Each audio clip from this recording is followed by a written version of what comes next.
What if the smiling face behind an innocent-looking Instagram account wasn't a child at all, but a predator hiding in plain sight? Welcome to Dark True Stories, where real-life horror, unsolved mysteries, and chilling true crime come alive.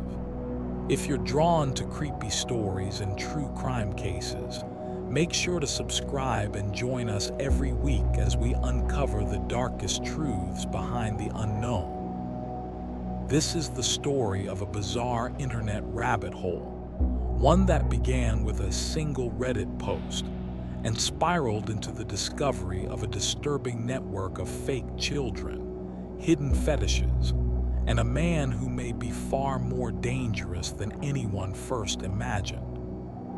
It all started in April 2024. A Reddit user scrolling through the Instagram forum stumbled across something strange, an account that just didn't feel right. On the surface, it looked like a child's page, but the content was unsettling. Curious, the Redditor shared the find, and what happened next turned into a collective investigation that pulled in hundreds of online sleuths. At first, the Instagram page called Truthsticks11 seemed harmless, even noble. It posed as a 12-year-old girl whose mom managed the account. The bio and early posts claimed they were exposing predators, warning children to be careful online. For many, that might have seemed like a positive presence, but for the Reddit community, something felt off. The deeper they dug, the more bizarre the posts became. The girl's face was always blurred, distorted, or painted unnaturally white. Lips glowed in bright red lipstick, and backgrounds looked artificial, like collage cutouts or poorly edited AI composites. It wasn't just eerie, it was fake. And soon the account started uploading strange voice clips, pitched up to sound like a child but clearly manipulated. Someone was trying to pass as a young girl and failing. Then investigators found another account, Girl KHLO12. It mirrored Truthsticks11 almost exactly. The same eerie edits, the same fixation on school uniforms, the same bizarre obsession with tiny high-heeled boots. The two accounts interacted constantly, commenting on each other's posts, creating the illusion of two friends chatting online. But anyone watching closely could see, these weren't two different children. This was the same person, running both accounts, role-playing conversations between fake kids. And then came the darkest discovery, Smartschoolboy9. Unlike the others, this account didn't just recycle edited photos. It posted videos of someone dressed as a child, but not a child at all. The schoolboy wore heavy white face makeup, garish red lipstick, and those same fetishistic boots. The camera lingered on them, almost lovingly. In one clip, the figure danced awkwardly in a school uniform, their voice unnervingly deep before being distorted to sound higher. It wasn't just unsettling, it was grotesque. And when investigators compared the audio to clips from the other accounts, the voices matched. Suddenly, the pattern became clear. This wasn't a scattered set of weird accounts. This was one person, orchestrating an entire fake network of children online. As Redditors pieced the puzzle together, the scale of the operation became apparent. There weren't just 3 accounts, there were dozens.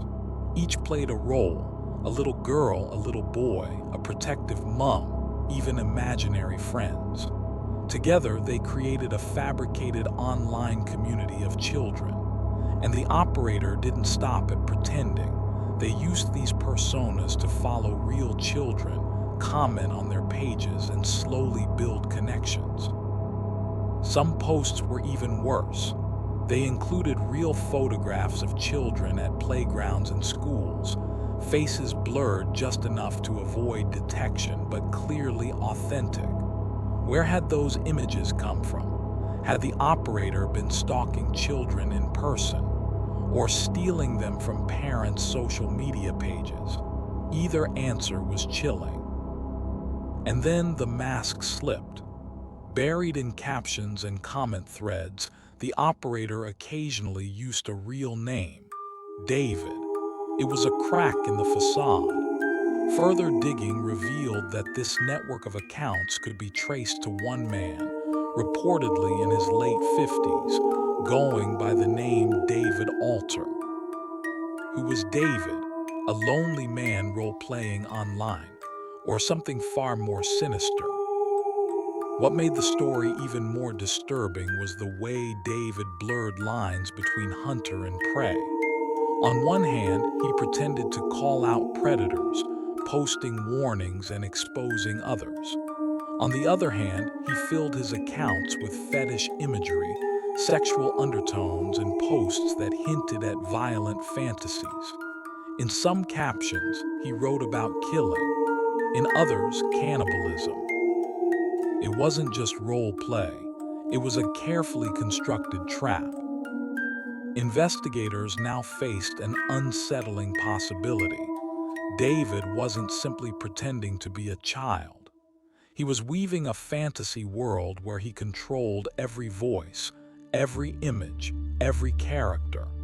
And he was using that world to approach real children, offering them comfort, conversation, even friendship through these fake accounts. The high-heeled boots, the uniforms, the blurred faces, all of it pointed to one thing: fetish-driven role play disguised as innocence. But when fantasy crosses into reality, when fake accounts begin interacting with actual children, that's when the line between creepy and criminal blurs dangerously. By mid-2024, the Reddit community had mapped out dozens of accounts tied back to David. They reported them, flagged them, even compiled evidence. Some claimed they'd reached out to law enforcement, but whether police took action remains unclear. To this day, many of those accounts still raise questions. How many kids did David actually interact with? Did he ever make real-life contact?